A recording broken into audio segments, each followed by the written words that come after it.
फिक्र आपकी में शुरुआत आज 5 राज्यों के एग्जिट पोल के साथ करेंगे। आपको सिर्फ एग्जिट पोल का अनुमान नहीं बल्कि उसके मायने बताएंगे, फाइन प्रिंट। साथ ही एग्जिट पोल के अनुमान का 2024 पर कैसा असर होगा यह भी समझाएंगे। शुरुआत राजस्थान के एग्जिट पोल के साथ। सबसे पहले जो आपको दिखाने जा रहे हैं, ध्यान से देखिएगा। अब जो फैक्ट्स हमारे पास हैं, राजस्थान के एग्जिट पोल की अगर बात की जाए तो कुल सीटें 199, बीजेपी 100 से 110, कांग्रेस 90 से 100, अदर्स 5 से 15। यह राजस्थान का है। सीटों के बाद वोट प्रतिशत की अगर बात करें, सीधे सीधे राजस्थान एग्जिट पोल वोट प्रतिशत, बीजेपी 41.8, कांग्रेस 39.9 और अदर्स 18.3। यह आपके सामने राजस्थान एग्जिट पोल में बीजेपी सरकार का अनुमान। यह इस वक्त की बड़ी खबर है। राजस्थान में बहुमत का आंकड़ा 101 सीट जो है राजस्थान एग्जिट पोल में। राजस्थान एग्जिट पोल में अगर बात की जाए तो बीजेपी को मिली है औसत 105 सीट। राजस्थान एग्जिट पोल में सरकार बदलने का रिवाज जो है वो बरकरार रहेगा। आपने राजस्थान पर टीवी 9 का एग्जिट पोल देखा। अगर ये नतीजों में कन्वर्ट होता है तो ऐसे में वो 9 फैक्टर कौन से हैं जिनसे यहां बीजेपी की सरकार बन सकती है, ये आपको बताते हैं। अब 9 फैक्टर क्या क्या है, ध्यान से देखिए। अब आप सबसे पहले पीएम मोदी के चेहरे पर चुनाव लड़ना फायदेमंद रहा है, नंबर 1। नंबर 2, बीजेपी को सीएम चेहरा घोषित ना करने का फायदा हुआ है। नंबर 3, गहलोत की चिरंजीवी योजना पर मोदी गारंटी भारी पड़ी है। नंबर 4, कांग्रेस का ओपीएस वाला दांव राजस्थान में नहीं चला। गहलोत सचिन पायलट में रिश्ते सुधरे, जनता पर असर नहीं हुआ है। फिर यह एक बड़ा इंपॉर्टेंट है, 9% गुर्जर वोट बिग फैक्टर साबित हो सकता है। पेपर लीक, भ्रष्टाचार, लाल डायरी मुद्दा कांग्रेस पर भारी पड़ा है। कन्हैया लाल को चेहरा बनाकर बीजेपी का हिंदुत्व काट चल गया है। राजस्थान में सत्ता बदलने का रिवाज बरकरार है। राजस्थान एग्जिट पोल के नतीजों पर बीजेपी और कांग्रेस ने क्या कहा, आइए वो भी देखते हैं। एग्जिट पोल कुछ भी आओ, देखिए एग्जिट पोल कुछ भी आए, सरकार कांग्रेस की बन रही है। राजस्थान के अंदर 5 राज्यों में बीजेपी कहीं नहीं आ रही है। एग्जिट पोल कुछ भी आ जाए, सटोरी कुछ भी कह दे और सर्वे कुछ भी आया आपकी मीडिया के अंदर, जो मैं कमेंट सुनता हूँ लोगों से, आम लोगों से, गांव में, शहर में, पिछले 6 महीने से, उससे मुझे लगता है कि सरकार हमारी आनी चाहिए। बस मैं मानता हूँ जो भाषा बोल रहे थे वो किसी को पसंद नहीं आ रही थी। उस रूप में लैंग्वेज बोल रहे थे गुस्से के अंदर। योगी जी महाराज बोलते जानते क्या बोलते थे, तो ये एक प्रकार से भड़काने वाली बातें भी करते थे, धर्म के नाम पे भी। लगता है कि अगर वो चल गया इनका तो अलग बात है, पर परसेप्शन ऐसा है वो चला नहीं, इनका नहीं चला तो हम सरकार बनाएंगे। क्या लगता है उसके अंदर? भारतीय जनता पार्टी की स्पष्ट बहुमत की सरकार राजस्थान में बनेगी और ये मैं दावे के साथ कह सकता हूं कि कांग्रेस 50 का आंकड़ा भी पार नहीं करेगी राजस्थान। अब जरा ध्यान से देखिए, हम आपको जो डिटेलिंग दिखाने वाले हैं, इधर आइए। अब जो फैक्टर्स हैं वो देखिए। अब आप यहां पर पोल ऑफ पोल्स जो आपको दिखा रहे हैं, राजस्थान 199, एक्सिस माई इंडिया, उन्होंने कांग्रेस को 96, बीजेपी को 90 और अन्य को 13 दिए। यानी एक्सिस माई इंडिया के अनुसार कांग्रेस राजस्थान में। सीएनएक्स की अगर बात की जाए, उनके अनुसार भी डिफरेंस बहुत ज्यादा है। उन्होंने कांग्रेस को 99, बीजेपी को 85 और अन्य को 15 दिया। अब यहां पे कहानी बदलती है। सी वोटर 81, सी वोटर ने 81 दिया है कांग्रेस को, 104 यानी 104 दिया है बीजेपी को और अन्य को 14 दिया। अब मैट्रिक्स की अगर बात की जाए तो उन्होंने 67, इन्होंने सबसे कम कांग्रेस को दिया है। ऑलमोस्ट डबल दिया है बीजेपी को 120 और अन्य 12। एवरेज आउट अगर करें, महा एग्जिट पोल अगर इसको एवरेज आउट करें, 86 कांग्रेस, 100 बीजेपी और 13 अदर्स हैं। यह है पोल ऑफ पोल्स। अब देखिए, इसका भी सार हमने आपको बता दिया, लेकिन इस सब के बीच में अब जो फैक्टर्स हमारे सामने हैं उनकी बात करते हैं। महा एग्जिट पोल के बाद मध्य प्रदेश एग्जिट पोल, उसकी बात करते हैं। मध्य प्रदेश में जो एग्जिट पोल हुआ है उसका क्या जो डेटा है वो सामने आ रहा है, उसका क्या नतीजा है सामने आ रहा है। मालूम की हालांकि आपको बार बार दिखा रहे हैं, लेकिन अब इसको जरा ध्यान से देखिए। कुल सीटें जो हैं वो 230 हैं। बीजेपी की अगर बात की जाए 106, 116 के बीच में, कांग्रेस 111, 121। मध्य प्रदेश में कांग्रेस आगे बढ़ गई है। अदर्स की अगर बात की जाए तो करीब 6 तक के आसपास। अब इसमें वोट प्रतिशत क्या है? बीजेपी 43.3%, यह वोट प्रतिशत है। कांग्रेस 45.6%, अदर्स 11.1%। बड़ी खबर क्या है? एमपी एग्जिट पोल में कांग्रेस सरकार का अनुमान, यह इस वक्त की बड़ी खबर है। एमपी में बहुमत के लिए चाहिए 116 सीटें, यह बड़ी खबर हम आपको बता रहे हैं। एमपी एग्जिट पोल में कांग्रेस को मिली है औसत 116 सीटें। एमपी एग्जिट पोल में बीजेपी को मिली है औसत 111 सीटें। लेकिन अगर एवरेज आउट करें तब भी मामला नेक टू नेक है। अब 9 फैक्टर्स, यह हमारा आज का सबसे बड़ा टेक अवे है, इसको आपको देखना बहुत जरूरी है। अगर यही नतीजों में कन्वर्ट होते हैं तो ऐसे में वो 9 फैक्टर्स कौन से हैं जिनसे यहां कांग्रेस की सरकार बन सकती है, यह आपको बताते हैं। पहला फैक्टर, सबसे पहले बीजेपी में सीएम चेहरे पर असमंजस से नुकसान हुआ। लंबे वक्त से शिवराज सरकार को जनता बदलना चाहती थी। शिवराज सरकार के खिलाफ भ्रष्टाचार का बड़ा मुद्दा बना है। कमलनाथ का हिंदुत्व कार्ड चलने का अनुमान है। शिवराज की लाडली बहना योजना जो है उस पर भारी पड़ा कांग्रेस का नारी सम्मान। कांग्रेस का फ्री बिजली का वादा जनता को भाया। सरकारी कर्मचारियों की ओपीएस बहाली का कांग्रेसी वादा चल गया है। एमएसपी बढ़ाने और कर्ज माफी का कांग्रेस का वादा चला है। 25 लाख तक स्वास्थ्य बीमा देने का कांग्रेस का दांव चला है। लेकिन मध्य प्रदेश में एग्जिट पोल के नतीजों पर बीजेपी वर्सेस कांग्रेस कैसे हुआ, किसने नतीजों को सटीक माना और किसने क्या कहा, आइए ये देखते हैं। मुझे लग रहा है कि इसमें कुछ थोड़ी कमी है, इसको ये बढ़ेगा और 121 से ये 135 तक जाएगा। क्योंकि जो हम लोग जिस तरह से कार्यकर्ता आपस में बात करते हैं, तो जो लोग लड़कर आए चुनाव जीतने की कागार पर हैं, उन सब से बातचीत चल रही है, तो सभी ने अच्छा रिस्पांस बताया। तो मुझे बहुत उम्मीद है कि हम 135 तक तो जाएंगे। सर्वे के सैंपल साइज पर कोई टिप्पणी नहीं करना चाहता। मैं ये कहूँगा कि 3 तारीख को हम और आप यहीं होंगे। सरकार भाजपा की बनेगी और प्रचंड बहुमत से बनेगी। अब जरा फैक्टर्स को समझने की कोशिश करते हैं, कैसे क्या क्या कौन कौन एग्जिट पोल में बता रहा है। ध्यान से देखिए, जिसको हम लोग कहते हैं कि पोल ऑफ पोल्स, जो आपने हर कोई जानना चाहता है कि कौन सा पोल किसको क्या दे रहा है। थोड़ा सा इसको जूम इन कर सकते हैं आप विजय। एक्सिस माई इंडिया, अब एक्सिस माई इंडिया जिसने राजस्थान में कांग्रेस को जीत दिखाई है, वो मध्य प्रदेश में कांग्रेस को सिर्फ 78 दे रहा है। बीजेपी को ऑलमोस्ट डबल 151, अन्य को 1। अगर इसके हिसाब से जाए तो बीजेपी ने बहुत बड़ा कमबैक कर दिया।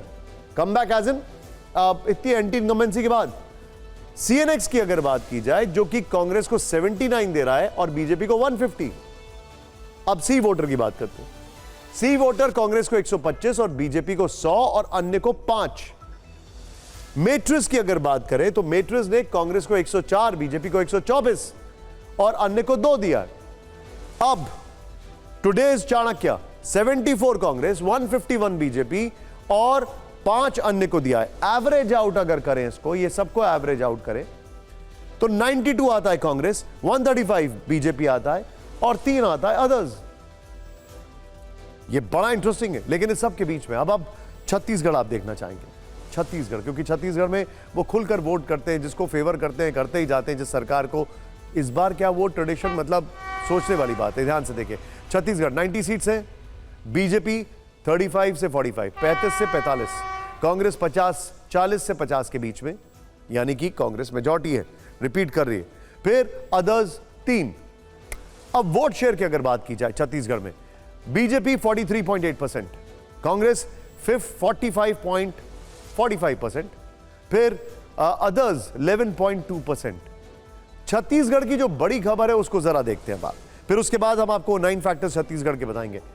छत्तीसगढ़ में कांग्रेस बीजेपी में कांटे का मुकाबला, यह इस वक्त की बड़ी खबर आपके सामने। छत्तीसगढ़ में कांग्रेस और बीजेपी में कांटे का मुकाबला। नंबर 1, छत्तीसगढ़ में 46 सीटें आने पर सरकार। कांग्रेस को मिली सीट का औसत 45 है, बीजेपी को मिली सीट का औसत 40 है। लेकिन इन एग्जिट पोल पर अगर आप बीजेपी कांग्रेस की प्रतिक्रिया सुनते हैं तो वो क्या कहते हैं। अभी 6-7 सर्वे हुए हैं, किसी के आंकड़े मिलते जुलते नहीं है, है ना।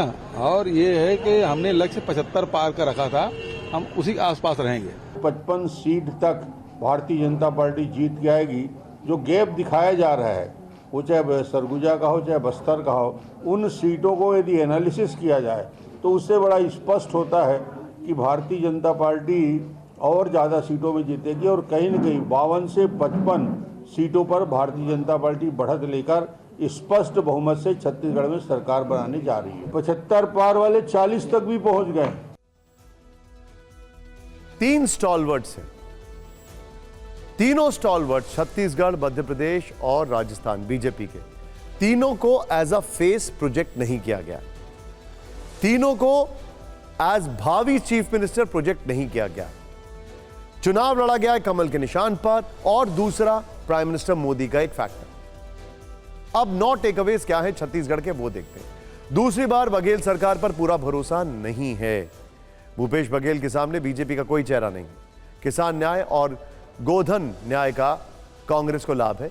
भूमिहीन मजदूर के लिए 10,000 तक की राशि है। 3200 रुपए प्रति क्विंटल में धान की खरीद का वादा। 10 लाख तक मुफ्त इलाज के वादे पर यकीन। हर परिवार के लिए 200 यूनिट तक बिजली फ्री। महिलाओं के खाते में 500 रुपए सिलेंडर सब्सिडी। भगवान राम और गाय के मुद्दे पर बीजेपी से बढ़त। अब यह देखिए, छत्तीसगढ़ का आपने यह देखा, लेकिन अब छत्तीसगढ़ में जो पोल ऑफ पोल्स है वो फैक्टर्स क्या वे इन करते हैं वो देखते हैं जरा। आइए पोल ऑफ पोल्स देखिए छत्तीसगढ़ में किसने कितनी सीटें दी हैं।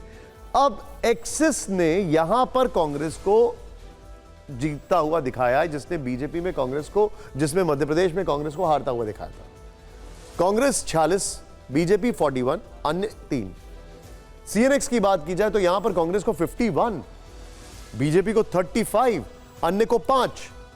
सी वोटर 47 कांग्रेस, 41 बीजेपी, अन्य 2। मेट्रिज 49 कांग्रेस, 39 बीजेपी, अन्य 2। और महा एग्जिट पोल 48 कांग्रेस, 39 बीजेपी और 3 अदर्स। यानी छत्तीसगढ़ में क्लियर कट जो एक एवरेज आउट है वो दिखाई दे रहा है। अगर मैं एवरेज आउट करूं, हालांकि एवरेज आउट करना कितना ठीक रहेगा आप बेहतर समझ सकते हैं, लेकिन इस सब के बीच में अब बात करते हैं तेलंगाना की। तेलंगाना एक बड़ा इंपॉर्टेंट स्टेट इस लिहाज से बन जाता है क्योंकि तेलंगाना में कहा जाता है कि जो राहुल गांधी ने भारत जोड़ो यात्रा की, कर्नाटक का स्पिलओवर फायदा कांग्रेस को यहां पर मिल सकता है, ऐसा कहा गया। लेकिन बीजेपी 5 से 10, कांग्रेस 49 से 59, बीआरएस 48 से 58, एआईएमआईएम 6 से 8। ये अब बड़ा इंटरेस्टिंग है, मतलब ये टाई हो गया यहां पर, ये दिखाई दे रहा है। वोट शेयर देखते हैं इससे कुछ फर्क पड़ता है कि नहीं। आइए देखते हैं वोट शेयर में क्या कौन आगे है। हालांकि ऐसा नहीं है कि सीटें कम पड़ जाए तो वोट शेयर पे सरकार बन जाए, नहीं, लेकिन फिर भी BJP 15%, Congress 41.4 neck to neck, BRS 42%, AIMIM 1.6%। Telangana में कांग्रेस सबसे बड़ी पार्टी, ये इस वक्त की बड़ी खबर, ये कहा जा रहा है तेलंगाना में कांग्रेस सबसे बड़ी पार्टी। एग्जिट पोल के नतीजे तेलंगाना हंग असेंबली की ओर है, ये साफ होता दिखाई दे रहा है। और यहां पर तेलंगाना में एआईएम किंग मेकर बन सकती है, लेकिन तेलंगाना एग्जिट पोल के बाद त्रिशंकु सरकार और 9 फैक्टर्स क्या है, आइए देखते हैं। 9 फैक्टर्स। 10 साल सरकार के बाद एंटी इनकम्बेंसी, सरकार पर परिवारवाद का मुद्दा भारी, कालेश्वरम परियोजना में भ्रष्टाचार के आरोप, काकतीय भागीरथ योजना पर जनता में असंतोष, राहुल प्रियंका ने कांग्रेस के लिए माहौल बनाया, मुस्लिमों के बीच बीआरएस को लेकर कंफ्यूजन, चंद्रशेखर राव सरकार पर कांग्रेस की 6 गारंटी भारी, कांग्रेस की महालक्ष्मी योजना में हर महीने 2500 रुपए, कांग्रेस की गृह ज्योति योजना में 200 यूनिट तक बिजली फ्री। इसमें क्या रिएक्शन है तेलंगाना पर, आइए वो देखते हैं। Exit polls. So don't be swayed by exit polls. The real poll results will come out on December 3rd. And those people who are trying to confuse our Telangana voters are in for a huge surprise. It's a wave in favor of Congress, and Congress, in my calculation, will win 78 seats out of the 119 seats, and our internal understanding also says that we are going to win 78 seats.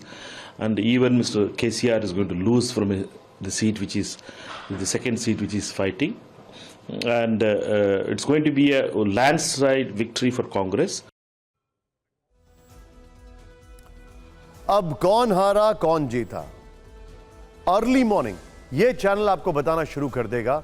हम आपको एक एक detail देंगे, एक एक जानकारी देंगे इसी चैनल पर, लेकिन 3 दिसंबर तक आपको इंतजार करना पड़ेगा। लेकिन ऐसा लगता है कि वहां पर अभी बहुत टेंशन है, और वो वहां कौन सी जगह है? वो है Israel, Gaza, West Bank. Vote युद्ध के बाद खबर इजराइल हमास युद्ध की। गाजा के बाद वेस्ट बैंक का इलाका रणभूमि बना हुआ है। वेस्ट बैंक में आईडीएफ हमास के बीच भीषण झड़प हो रही है। इजरायली सैनिक हमास लड़ाकों की धरपकड़ के लिए वेस्ट बैंक के अलग अलग इलाकों में रेड कर रहे हैं। इजरायली आर्मी के वाहनों को निशाना बनाया जा रहा है। वेस्ट बैंक में जारी जंग में के 5 विध्वंसक वीडियो देखिए, आपको यहां बन रहे विनाशक हालात का अंदाजा हो जाएगा।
वेस्ट बैंक पर फिलिस्तीन सरकार का कंट्रोल है। इसी वेस्ट बैंक के अंदर यरूशलेम आता, इस पर इजराइल का नियंत्रण है।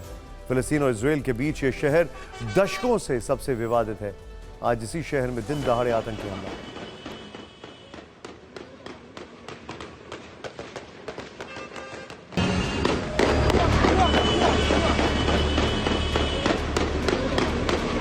गाजा में सीजफायर के बीच यरूशलेम में सुबह 7:40 पर जो कुछ भी हुआ उसने पूरी दुनिया को हिला कर रख दिया।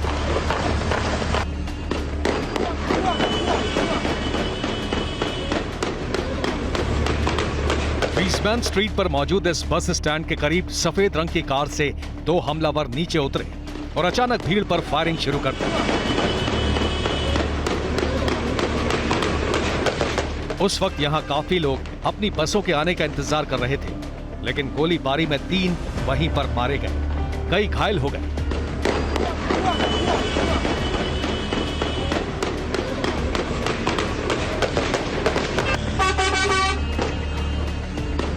गोली चलते ही दहशत ऐसी मची कि बाकी के बचे लोग जान बचाने के लिए तेजी से भागने लगे। ये जगह यरूशलेम का एंट्री पॉइंट है। यरूशलेम वेस्ट बैंक से लगा हुआ शहर है। इस्राएल फिलिस्तीन के बीच दशकों से जारी विवाद का प्रमुख केंद्र। यहां दोनों हमलावरों ने M16 असॉल्ट राइफल और हैंडगन से तबाही मचाई, और जब ताबड़तोड़ गोलियां चलने लगीं तो ऑफ ड्यूटी 2 जवानों ने तुरंत मोर्चा संभाला और दोनों को मौके पर ही मार गिराया। लेकिन इस घटना से तेल अवीव में नेतन्याहू सरकार की नींद उड़ गई। इजराइल की सुरक्षा एजेंसियां भी हैरत में पड़ गई। तुरंत जांच शुरू हुई और शुरुआती रिपोर्ट आने के बाद शिन बेट एजेंसी ने दावा किया कि दोनों बंदूकधारियों का हमास से सीधा कनेक्शन था और वो 7 अक्टूबर की तर्ज पर काफी संख्या में लोगों को बंधक बनाना चाहते थे। वैसे इन हमलावरों के बारे में और भी कई जानकारियां सामने आई हैं। दोनों का नाम मुराद नम्र और इब्राहिम नम्र है। दोनों भाई थे, पूर्वी यरूशलेम के रहने वाले थे, हमास की अल कुद्स ब्रिगेड से जुड़े थे। इनमें मुराद को आतंकी गतिविधियों के लिए साल 2010 और 2020 में जेल हुई थी, जबकि इब्राहिम को 2014 में जेल हुई थी। इस घटना के बाद इजरायली फोर्स पूर्वी यरूशलेम में दोनों हमलावरों के घरों तक पहुंची, वहां पर रेड की। इसके बाद हमास की तरफ से इस हमले की जिम्मेदारी भी ली गई। हमास ने इसे गाजा और वेस्ट बैंक के जेनिन में हो रहे हमलों की प्रतिक्रिया बताई। वैसे यरूशलेम का ये बस स्टैंड आतंकी टारगेट पर पहले भी रह चुका है। यहाँ पिछले साल भी एक बम विस्फोट हुआ था जिसमें कई लोगों की जान गई थी। और आज यहाँ खौफनाक हमला उस समय हुआ जब हमास और इजरायल के बीच युद्ध विराम खत्म होने ही वाला था और महज 8 मिनट बचे थे जब सीजफायर एक दिन के लिए और बढ़ाया गया। विपिन चौबे, TV9 भारतवर्ष, यरूशलेम। यरूशलेम के जिस बस स्टैंड पर यह हमला हुआ वहां हमारे सहयोगी विपिन चौबे पहुंचे, पूरी घटना को करीब से समझने की कोशिश की।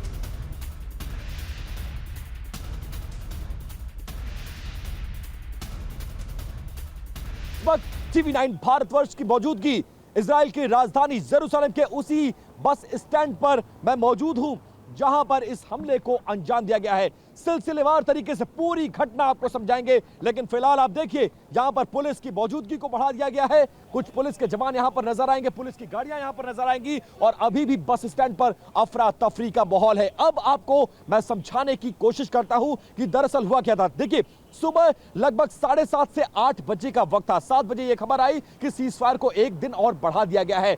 8 बजे के आसपास इस बस स्टैंड पर, जो यहां पर आप देख सकते हैं, यहां पर आपको मीडिया कर्मी नजर आएंगे और लोकल सिविलियंस नजर आएंगे। इस बस स्टैंड पर आप देखिए जहां बसों के नंबर लिखे हुए हैं, इसी बस स्टैंड पर बड़ी तादाद में जिस तरह से लोग अभी आपको नजर आ रहे हैं, इसी तरह से यहां पर लोग खड़े होकर अपनी बारी की प्रतीक्षा कर रहे थे। लेकिन उसी दौरान क्या होता है, इस तरफ से सामने की तरफ से जहां वो पुलिस की गाड़ी है, वहां से एक गाड़ी चलती हुई आती है और बिल्कुल इस तरफ जहां ये कुछ आपको जर्नलिस्ट खड़े हुए नजर आते हैं, यहां पर वो गाड़ी आकर रुकती है बिल्कुल इस गाड़ी की तरह।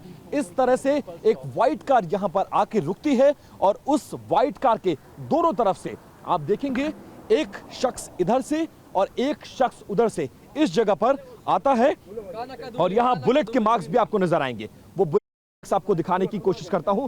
यहां पर उन आतंकवादियों की कार जो है वो आकर यहां रुकती है और यहां रुकते ही दोनों तरफ से एक शख्स गाड़ी के इस तरफ से उतरता है, दूसरा शख्स गाड़ी के उस तरफ से उतरता है और यहां से उतरते ही गोलियां बरसाना शुरू उस जगह पर करते हैं जहां पर फिलहाल आपको ये लोग बस स्टैंड पर खड़े हुए लोग नजर आ रहे हैं।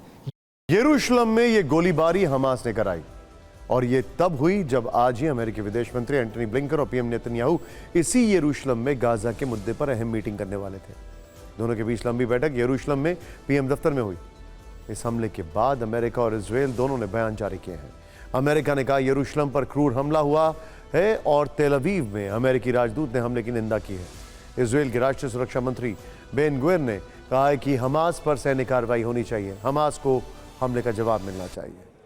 वैसे इजरायल चुप तो नहीं बैठेगा क्योंकि 7 अक्टूबर के हमले में मारे गए 1400 नागरिकों का बदला उसने गाजा में 15,000 को मार कर दिया है और यह हमला 7 अक्टूबर जैसा ही था। इसीलिए माना जा रहा है कि इजरायल हमास से इसका बदला ले सकता है। बस कुछ घंटे बाद इजरायल हमास युद्ध में सीजफायर खत्म हो जाएगा, लेकिन इससे पहले इजरायल आक्रामक मूड में दिख रहा है।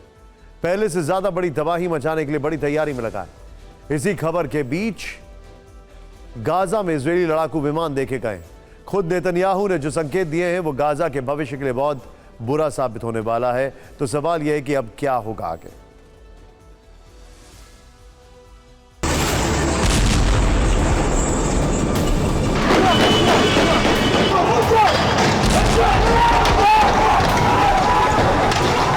चंद दिनों के युद्ध विराम के बाद भी इजराइल से लेकर गाजा पट्टी तक शांति की आहट सुनाई नहीं पड़ रही है और न ही आने वाले दिनों में दोनों तरफ से पूरी तरह से इसकी कोई उम्मीद है। इसी बीच एक सवाल कि दूसरे चरण में गाजा की तबाही में अब कितना वक्त बचा है। इजरायली प्रधानमंत्री बेंजामिन नेतन्याहू का एक बयान पूरी कहानी बताने के लिए काफी है। इस बात का संकेत कि युद्ध विराम के ठीक बाद गाजा में क्या होने वाला है।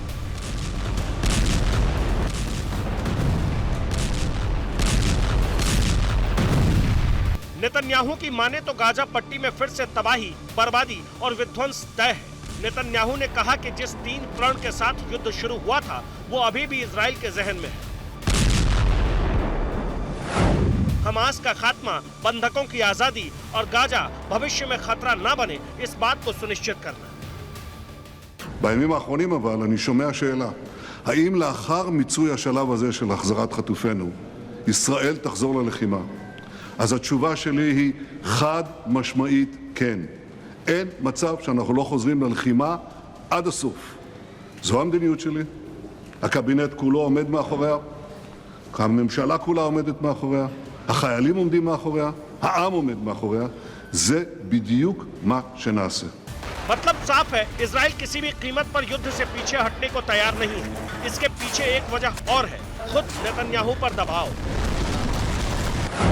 नेतन्याहू पर उनकी सरकार में शामिल मंत्रियों ने दबाव बना दिया है। मंत्रियों ने कहा कि युद्ध में किसी तरह से रुकावट आई तो सरकार गिरा देंगे। मतलब नेतन्याहू इस बात को नहीं माने तो उनके लिए सत्ता बचा पाना मुश्किल हो जाएगा। इधर राष्ट्रीय सुरक्षा मंत्री इतामार बेन गविर ने भी धमकी दी है कि जंग में रुकावट आई तो गठबंधन टूटना तय है।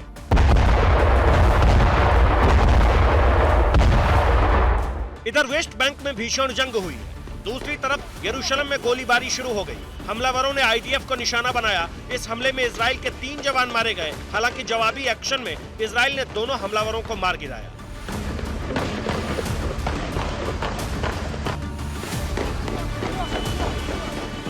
तो कुल मिलाकर अब फिर से गाजा विनाश के लिए इजरायली सैनिक पूरी तरह से तैयार है। कहा जा रहा है कि अब इजराइल किसी भी कीमत पर हमास की शर्तें मानने को तैयार ही नहीं है और न ही हमास बिना शर्तों के बंधकों को रिहा करने वाला है।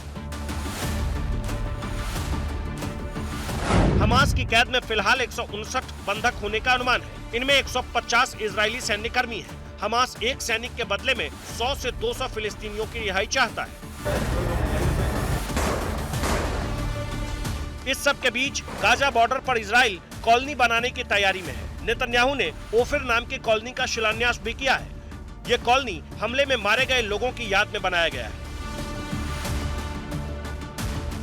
इजराइल के रक्षा मंत्री ने भी बता दिया कि पहले से ज्यादा खतरनाक तैयारी के साथ इस बार इजरायली सैनिक गाजा पट्टी पर अटैक करेंगे और ऑपरेशन बड़े स्तर पर किया जाएगा। יחזרו לפעולה בכל רחבי עזה. אם יש למישהו ספק, אנחנו נמשיך, נתמרן ונגיע עד להכרעת האויב ולהחזרת החטופים לביתם. मतलब गाजा पट्टी के लिए खतरे की घंटी फिर से बजने लगी। चंद दिनों की हल्की सी शांति के बाद अंदेशा है कि दूसरे चरण में होने वाले हमले पहले चरण से ज्यादा बड़े और विनाशक होने वाले हैं।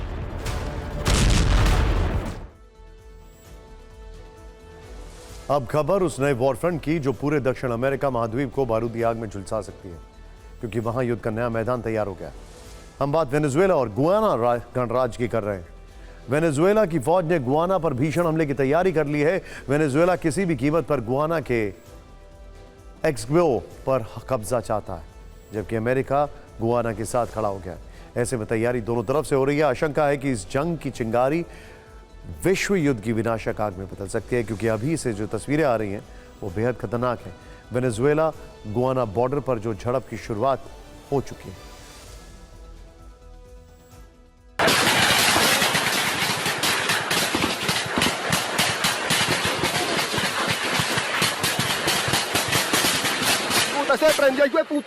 गोलियों की तड़तड़ाहट की ये आवाज गाजा, वेस्ट बैंक या फिर यूक्रेन की नहीं है, बल्कि अंधाधुंध फायरिंग की ये आवाज वेनेजुएला गुयाना बॉर्डर की है, जहां एक सेकंड में सैकड़ों गोलियां चल रही हैं। गोलियों की आवाज से बॉर्डर का पूरा इलाका गूंज रहा है। वीडियो में दिख रहे जवान भीषण गोलीबारी के बीच सेफ पोजीशन लेकर आगे बढ़ रहे हैं, लेकिन आगे बढ़ते ही फिर से ताबड़तोड़ गोलियां चलने लगती हैं। दावा किया जा रहा है कि यह वीडियो वेनेजुएला गुयाना सीमा पर ब्राजील से होकर जाने वाले पैसेज का है। शुरुआती रिपोर्ट में दावा यह भी किया गया है कि यह वीडियो महज ट्रेलर है।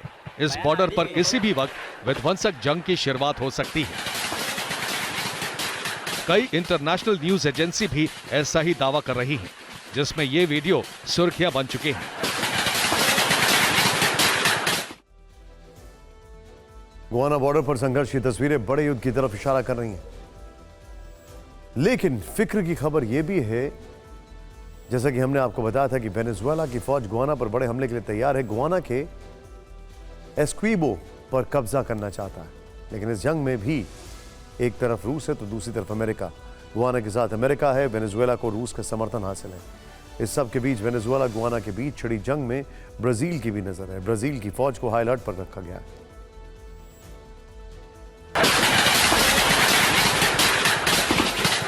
गुयाना बॉर्डर पर संघर्ष और वेनेजुएला में युद्ध की बड़ी तैयारी की तस्वीरें इस बात के सबूत हैं कि जंग का ये नया मोर्चा विश्व युद्ध की आशंका को और बढ़ा सकता है।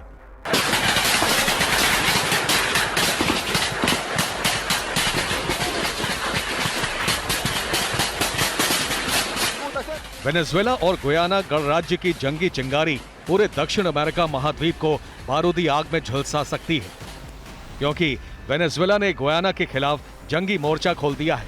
वेनेजुएला की फौज को निर्देश मिला है कि उसे एस्क्विबो पर कब्जा करना है। वेनेजुएला की आर्मी भी ऑपरेशन एस्क्विबो के लिए एक्शन मोड में आ गई है। ऑपरेशन एस्क्विबो के लिए वॉर प्लान भी तैयार है। रक्षा सूत्रों का दावा है कि वेनेजुएला की सेना गुयाना पर 3 लेयर में हमले की प्लानिंग कर चुकी है। हालांकि ये खबर सबसे पहले ब्राजील की खुफिया सर्विसेज की तरफ से सामने आई। ब्राजील ने कहा है कि उसके पास युद्ध का खुफिया इनपुट है, जिसके मुताबिक वेनेजुएला बड़ा हमला करेगा और गुयाना के एस्क्विबो पर कब्जा कर लेगा। ऐसे में किसी भी हालात से निपटने के लिए ब्राजील की सेना को भी अलर्ट मोड पर रखा गया है। दोनों देश ब्राजील के पड़ोसी हैं, लेकिन इस जंग से विश्व युद्ध की आशंका क्यों जताई जा रही है, ये समझिए। गुयाना में अमेरिकी सैन्य बेस है जो एक्टिव हो गया है। इस सैन्य बेस पर अमेरिकी फौज तैनात है, जबकि दूसरी तरफ वेनेजुएला को रूस का समर्थन है। कहा यह भी जा रहा है कि दोनों की नजर गुयाना के विशाल तेल भंडार पर भी है।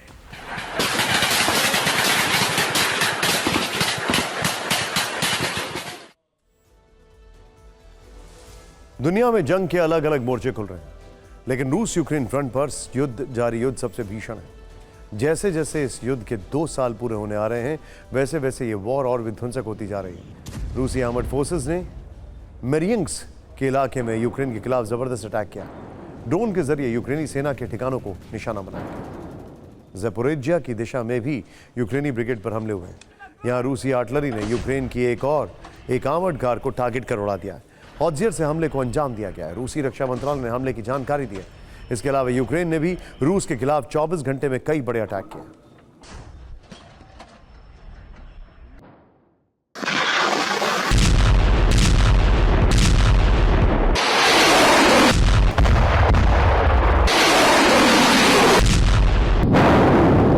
लगता है रूस और यूक्रेन दोनों आर पार के मूड में आ गए हैं। रशियन और यूक्रेनी दोनों सेनाएं एक दूसरे के खिलाफ आक्रामक हैं और हमले तेज कर रही हैं। यूक्रेनी फोर्सेस ने दावा किया है कि उसने रूस की 21 शाहिद ड्रोन को मार गिराया है। ड्रोन के साथ रूस के KH-59 क्रूज मिसाइल हमलों को भी नाकाम कर दिया है। रूस ने भी बेलगोरोद के इलाके में यूक्रेनी ड्रोन को नष्ट करने का दावा किया है। इसके अलावा यूक्रेनी ब्रिगेड ने रशियन आर्मी को बड़ा झटका दिया है। यूक्रेन ने रूस का डिफेंस सिस्टम बक M3 तबाह कर दिया है। खेरसोन में तैनात रूसी डिफेंस सिस्टम को हाइमार्स के हमले से नेस्तनाबूद किया गया है।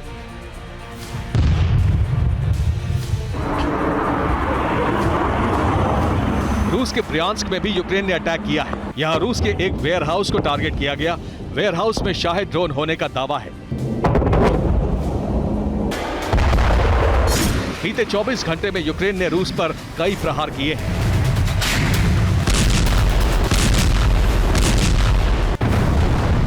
यूक्रेन ने क्रीमिया के सारे हवाई अड्डे पर हमला किया।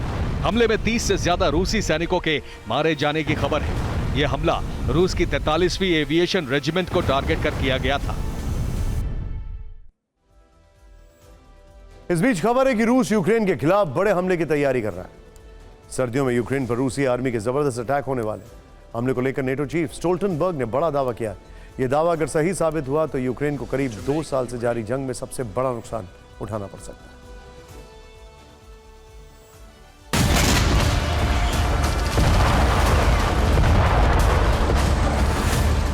युद्ध में पश्चिमी देशों की लगातार मदद के बावजूद यूक्रेन के पास हथियारों की जबरदस्त कमी है। सर्दियों में रूसी हमलों का जवाब देने के लिए यूक्रेन के पास ना ही 155 mm शेल्स हैं, ना ही मिसाइल और ना ही उतने ड्रोन्स। इस कमी के साथ यूक्रेनी आर्मी डोनेस्क और अवदीवका में आखिर कब तक रशियन ब्रिगेड को रोकने में कामयाब होगी, क्योंकि नेटो चीफ जेंस स्टोल्टनबर्ग ने जो दावा किया है वो ज़ेलेंस्की की मुश्किलें बढ़ाने वाला है।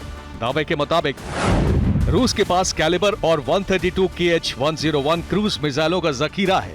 पुतिन ने सर्दियों में यूक्रेन के खिलाफ बड़े हमले की तैयारी की है। रूसी आर्मी के टारगेट पर यूक्रेन का एनर्जी इंफ्रास्ट्रक्चर है। पश्चिमी देश रूस को कम आंकने की बिल्कुल कोशिश ना करें।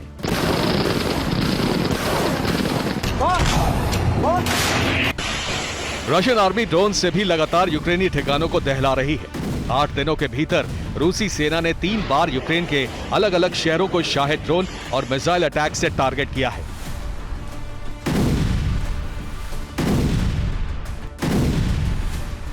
इसके उलट यूक्रेन के पास हथियारों की कमी है। गौर करने वाली बात यह भी है कि इजरायल युद्ध के बाद यूक्रेन को हथियारों की सप्लाई में कमी भी आई है। ऐसे में अब सवाल यही है कि इस कमी के साथ यूक्रेन रूसी हमलों का जवाब कैसे दे पाएगा। रूस यूक्रेन को मिसाइल अटैक से दिलाने की तैयारी कर रहा है। उधर यूक्रेनी सेना ने खेरसोन में रूस के खिलाफ बड़ा हमला किया।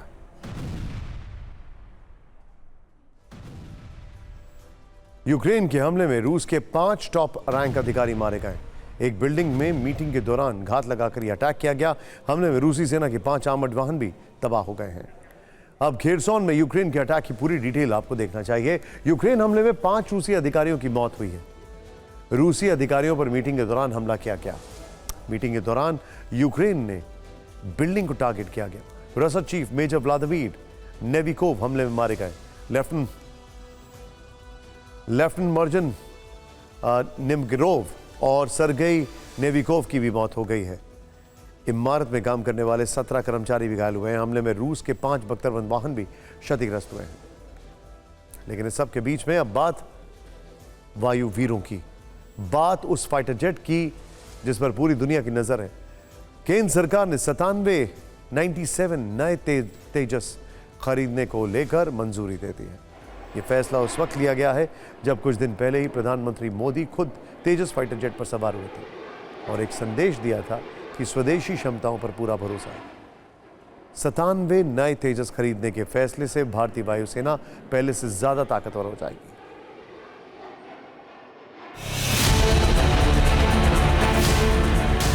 आज से ठीक 5 दिन पहले जब पीएम मोदी 2 सीटर तेजस फाइटर जेट में उड़ान भर रहे थे, उसी वक्त ये संदेश पूरी दुनिया में गया कि हिंदुस्तान की आसमानी ताकत कितनी बढ़ने वाली है।